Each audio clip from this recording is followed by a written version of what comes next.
देखो भैया, ये पूरा कंपटीशन, नॉट एग्जामिनेशन। ये कंपटीशन है। इसमें किसी को कितना भी आता हो, कोई द्रोणाचार्य भी हो सकता है। कंपटीशन है ये। इसमें भीष्म पितामह भी आ जाएंगे,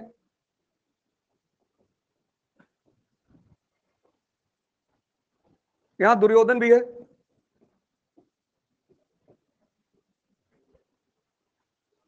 सब, ये सब केपेबल हैं लड़ाई लड़ने में, सब। पर इन सब में जो आदमी जीतेगा वो है अर्जुन। भले उसे वॉर बैटलफील्ड में एंटर करने के बाद घबराहट हो रही है, सबको होती है। It's not a new thing. It's a human tendency and a human nature. आप परेशान होते हैं, आप बेचैन होते हैं, आप घबराते हैं, ये सारी चीजें बहुत अच्छी। जैसे कुछ लोग कुछ चीजों को बहुत बुरा मानते हैं, जैसे एक वर्ड है फियर, डर। अच्छी बात है। बच्चे को नहीं लगता, 1 साल के, उसने कोबरा सांप को पकड़ लिया, उठा के लेके घर में चला आया। आप नहीं पकड़ोगे। डर पता है क्या है? प्रिकॉशन।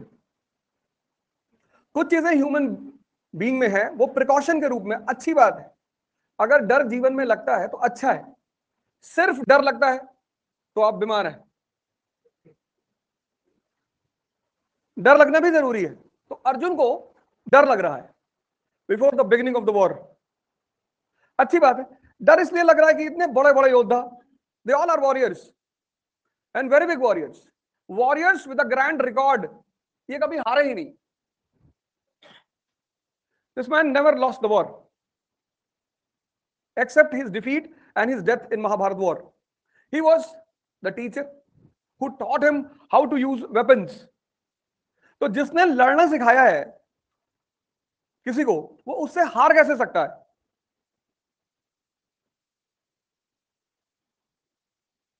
उसे डर लगेगा ही कि मास्टर साहब ने सिखाया लड़ना, और मास्टर साहब सामने खड़े हैं, तो कई सारी टेक्निक होगी जो हो सकता है देयर इज अ पॉसिबिलिटी कि मास्टर साहब ने ना बताया हो, और आज वो मास्टर साहब मेरे ऊपर लगा दें।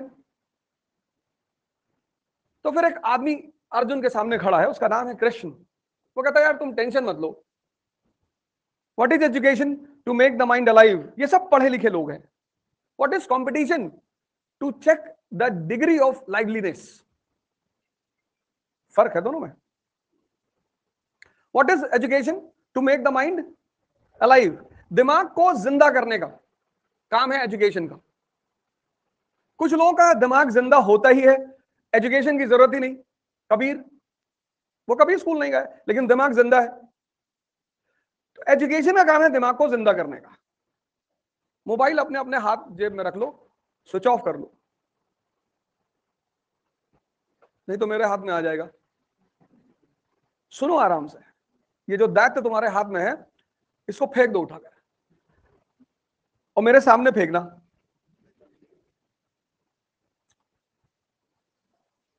जब तक तैयारी कर रहे हो, एक बात सिंसियरली मान लो, ये पढ़ने बैठो, मंदिर में जाओ, कुछ जगह है जहां मोबाइल लेकर मत जाओ।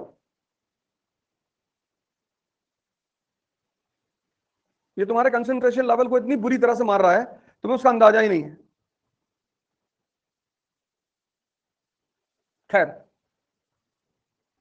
इस आदमी का कहना है Krishna, he is a coach, and he says that success depends upon direction.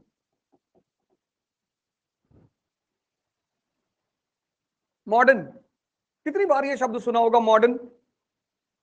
What is the meaning of this term modern? एक मिनट, क्या है इसका मतलब? New. Everything, every second the things become new. और एडवांस तो फायर के बाद wheel की खोज हुई, वो भी एडवांसमेंट थी। व्हील के बाद गन पाउडर की खोज हुई, वो भी एडवांसमेंट थी। हर स्टेप पे ह्यूमन जो एवोल्यूशन है वो तो एडवांस ही होता जा रहा था ना। मॉडर्न क्या है?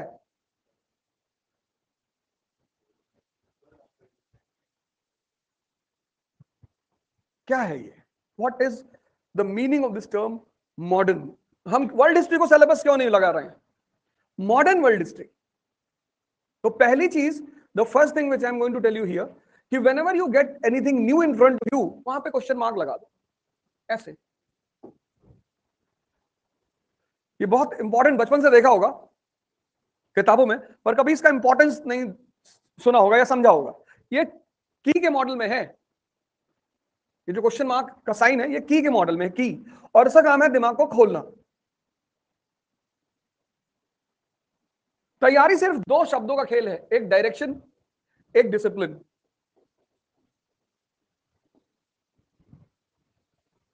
अगर आप पढ़ोगे नहीं तो एग्जाम तो कभी दे ही नहीं सकते, सवाल ही नहीं उठता। अब डायरेक्शन,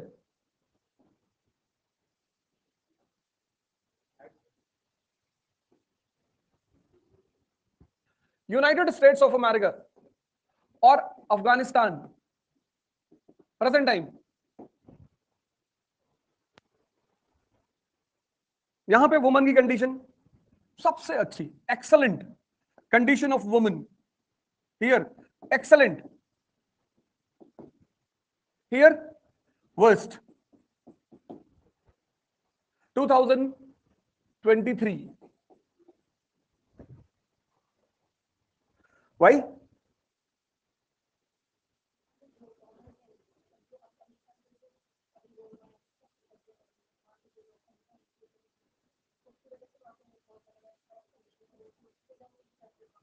फ्रीडम किसी को दी थोड़ी जाती है,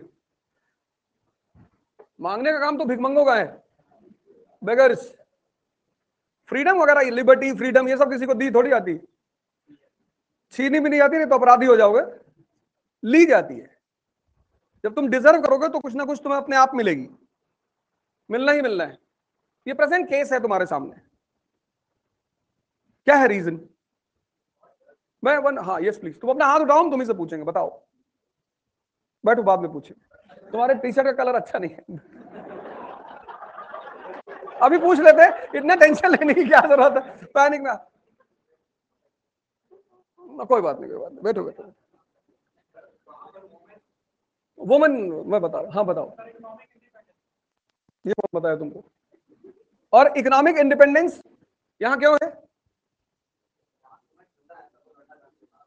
अच्छा, ये बात तुमने चाणक्य नीति में पढ़ी होगी। अरे सीधी सी बात है यार, वो लड़का क्या बोल रहा है।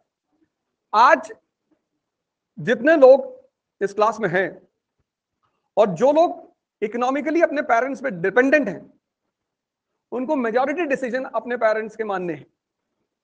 Simple, E is equal to S। Economy decide करेगी कि सोसाइटी कैसे होगी।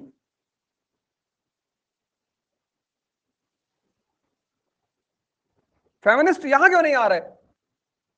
पूरी दुनिया में फेमिनिज्म है, वेस्ट में तो है ही है, वो सारे फेमिनिस्ट यहां क्यों नहीं आ रहे? यहां भी आए, यहां की औरतों के लिए भी लड़े। फेमिनिज्म यहीं पे क्यों है? उसकी वजह क्या है? तो अभी जैसे इस लड़के ने कहा, इकोनॉमिक इंडिपेंडेंस, यहां की जो वुमन है उसके पास इकोनॉमिक इंडिपेंडेंस है, इकोनॉमिक,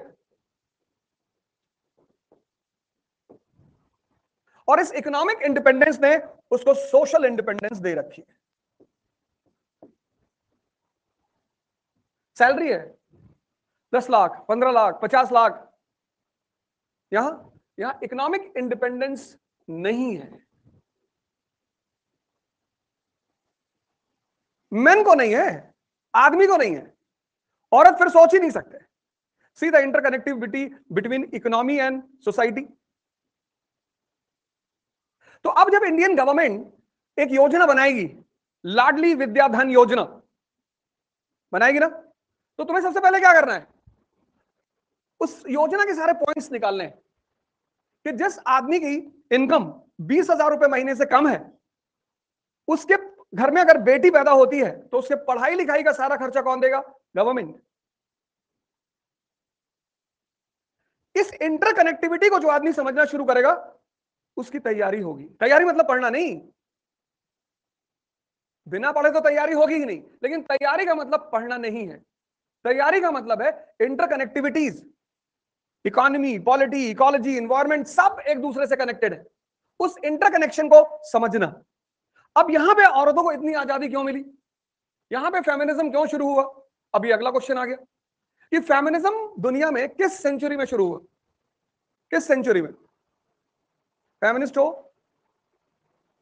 अच्छा चलो नहीं भी हो भी, किस सेंचुरी में?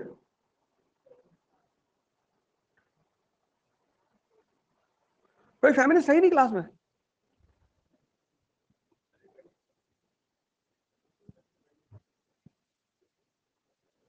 नाइनटीन सेंचुरी में तो पता नहीं कहां पहुंच गया। सेंचुरी बताओ, सेंचुरी किस सेंचुरी में फेमिनिज्म की शुरुआत हुई? और क्यों?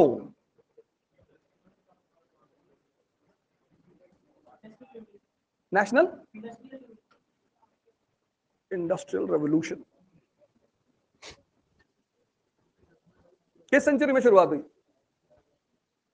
18? क्यों?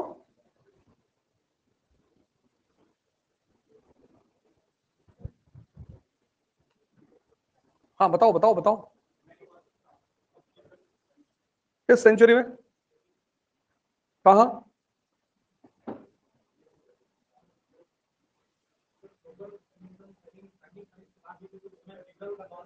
1930s? 1930s के बाद?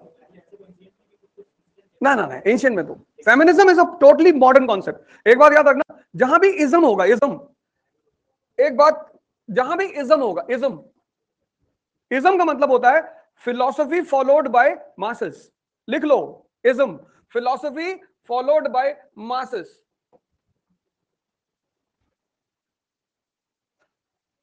philosophy followed by masses, and mass politics is a modern phenomena।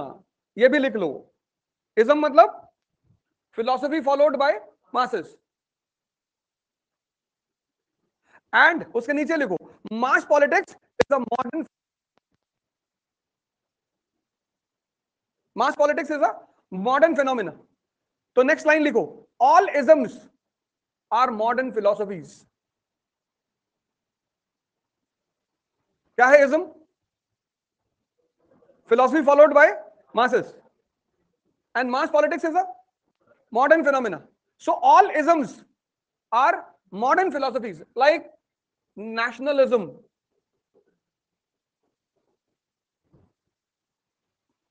like communalism, like socialism, feminism, etc. Ism.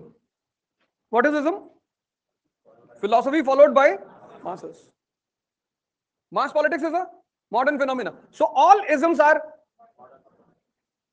फिर अब एक बात तो तुम्हें क्लियर हो गई कि भैया ये जो फेमिनिज्म है ये मॉडर्न कॉन्सेप्ट है। तो अगर मॉडर्न कॉन्सेप्ट मॉडर्न पीरियड में ही पैदा हुआ होगा, यानी किस पीरियड में? 18th सेंचुरी में।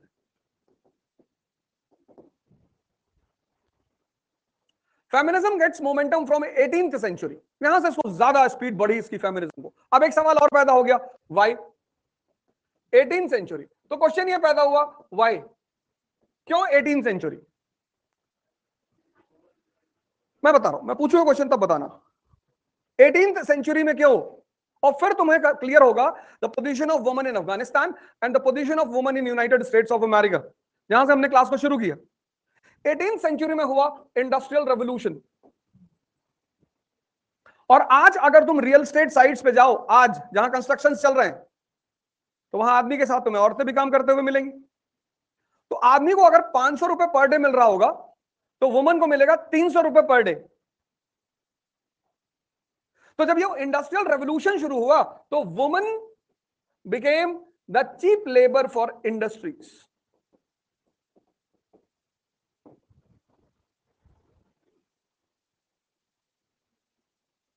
जब इंडस्ट्रियल रेवोल्यूशन शुरू हुआ, तो woman became the cheap labour for industries। When women became the cheap labor for industries, that means women became beneficial for capitalist। Women became beneficial for capitalist। अब woman का interest किससे जुड़ गया? कैपिटलिस्टों से। तो जब भी तुम्हारा इंटरेस्ट किसी के इंटरेस्ट के साथ जुड़ेगा, वो आदमी तुम्हारे साथ आगे खड़ा होगा। Revolution, revolt and movement can not be run without finance. 1857 के पहले कोई पॉलिटिकल पार्टी है इंडिया में? है? जमींदारों की, लोगों की नहीं।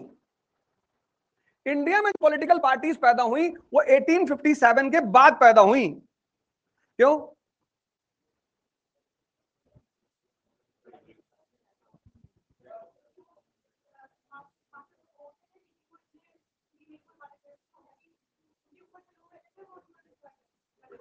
पॉइंट सुनना मेरा, पूरी पॉइंट सुनो, फिर सोचो। यहीं से क्लास शुरू होगी। पढ़ना नहीं है, पढ़े नहीं होते तो यहां बैठे ही नहीं होते। दुनिया में सबसे ज्यादा पढ़ने का काम अगर किसी प्रोफेशन में है तो वो है टीचिंग। उससे ज्यादा पढ़ने का काम अगर किसी प्रोफेशन में है तो वो है मेडिकल। तीसरा लॉयर। पढ़ना तो एक दूसरी चीज है, पढ़ने के बाद चीजों को कनेक्ट करना। Revolution, revolt and movement can not be managed without finance. ये तीन चीज फाइनेंस के बिना मैनेज ही नहीं हो सकती। एग्जांपल दे देता हूं एक। HRA 1924, Hindustan Republican Army. लेकिन इन लोगों ने कहा कि capitalism and imperialism both are my enemies. Capitalism हमारा दुश्मन है तो कैपिटलिस्ट इनको पैसे देंगे नहीं। इंपीरियलिज्म हमारा दुश्मन है, सरकार इनको पैसा देगी नहीं। और जिनके लिए ये लड़ रहे हैं उनके पास पैसे हैं ही नहीं, फार्मर्स एंड लेबरर्स। और बिना पैसे के ऑर्गेनाइजेशन बनेगा नहीं, प्रोपोगेंडा होगा नहीं। तो फिर इन्होंने क्या किया? काकोरी रॉबरी 1925। ये सिविल सर्विस की सबसे पहली जरूरत है। If your concept has no evidence it will become a myth. तुम जो भी कहोगे, जैसे मैंने कहा ना, revolution, revolt and movement can not survive without finance. तुमने कहा example, whatever I will say from here, I will give you the evidence. Whatever you will counter from there, you have to give the evidence. ये पहला formula है civil services का, no nonsense talks. मैं यहां से जो भी कहूंगा उसका मैं एविडेंस दूंगा। अगर मैं नहीं दे रहा हूं, you have a right 2000% to ask the evidence, on what ground you have said this. ये पहला फॉर्मूला है सिविल सर्विसेज का, evidential discussions, nothing without evidence. तो हमारी बात क्या चल रही थी कि revolution, revolt and movement can not survive without finance. और 18th सेंचुरी से वुमन का इंटरेस्ट किससे जुड़ गया? कैपिटलिस्टों से। तो अब वुमन को आजाद कौन कराएगा? कैपिटलिस्ट। अब वुमन लिबरेशन मूवमेंट के लिए पैसा कौन देगा? कैपिटलिस्ट। तो यहां पे if you see the condition here, United states of America, it's a country of capitalist and woman is in the interest of capitalist. तो यहां पे फेमिनिस्ट मूवमेंट चलेगा। This is the country of feudal lords.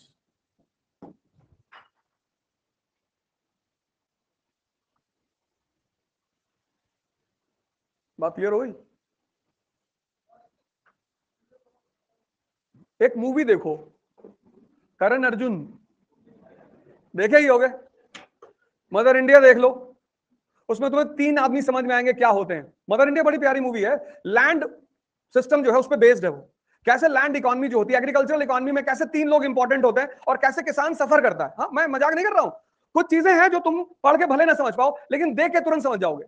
Agriculture economy के तीन सबसे बड़े दुश्मन है, खासकर किसान के। उसमें पहला दुश्मन है महाजन, दूसरा दुश्मन है ग्रेन डीलर, और तीसरा दुश्मन है जमींदार। ये तीनों मिलकर किसान को एक्सप्लॉइट करते हैं। तीन। अब जमींदार की खेत पर खेती कर रहा है किसान, agriculture gives periodical employment, industry gives permanent employment. पूरे साल आप इंडस्ट्री में काम कर रहे हो, लेकिन एग्रीकल्चर 4 महीने, 4 महीने काम देगा वो। फिर बाकी के पैसे की जरूरत कैसे पूरा करोगे? महाजन से लोगे। महाजन कौन है? ग्रेन डीलर भी है।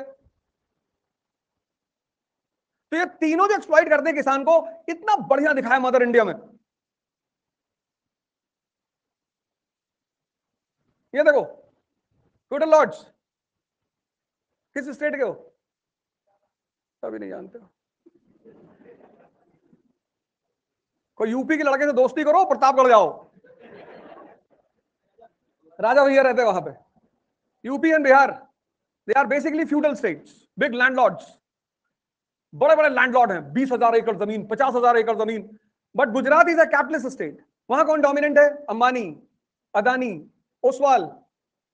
हाँ हाँ भाई।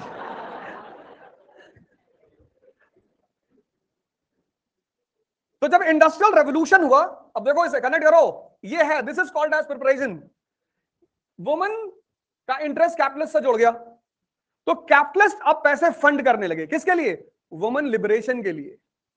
और यही 18th सेंचुरी से फेमिनिज्म को प्रमोशन मिला। और सबसे पहली फेमिनिस्ट लीडर जिसको अपनी जान देनी पड़ी वो है ओलंपा डी गॉस। इसका नाम लिख के आज जाके इनके बारे में पढ़ो, Olympe de Gouges. She was a feminist leader during French revolution.